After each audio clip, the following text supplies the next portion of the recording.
ఇంతవరకు మీరు భారతదేశంలో హిందూ ముస్లింలకు సంబంధించిన కొట్లాటలు మాత్రమే చూసినారు. For the first time Hindu Christian కు సంబంధించిన కొట్లాటలు కూడా మీరు చూస్తున్నారు. క్రిస్టియన్స్ మైనారిటీ 2.5% మాత్రమే ఉంటారు ఇండియాలో. అప్రాక్సిమేట్ గా 5 కోట్ల మంది ఉంటారు.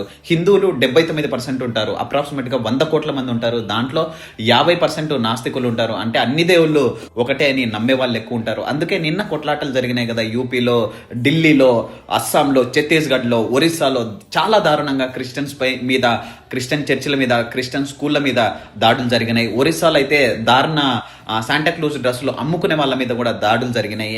అవి నిజంగా జరగకూడదు. నిన్న మోడీ గారు ఢిల్లీ చర్చిలో ఆయన ప్రసంగం చేసినారు, మాట్లాడినారు. అందరూ ఒకటే, అందరూ సమానమే అని. యేసుప్రభు గురించి కూడా ఆయన బోధ చెప్పిన తర్వాత కూడా కొన్ని హిందూ వర్గాలు ఈ విధంగా చేయడం నిజంగా చాలా బాధాకరం. మన దేశం నుంచి కూడా బయటి దేశాలలో, కింద చూడండి, ఆ టాప్ లో ఉన్న క్రిస్టియన్ దేశాలు ఇవి, వీళ్ళల్లో సురక్షితంగా మన వాళ్ళు జీవిస్తున్నారు. ఏ రోజు కూడా హిందూ ముస్లిం మీరు బయట నుంచి వచ్చినారనే కొట్లాట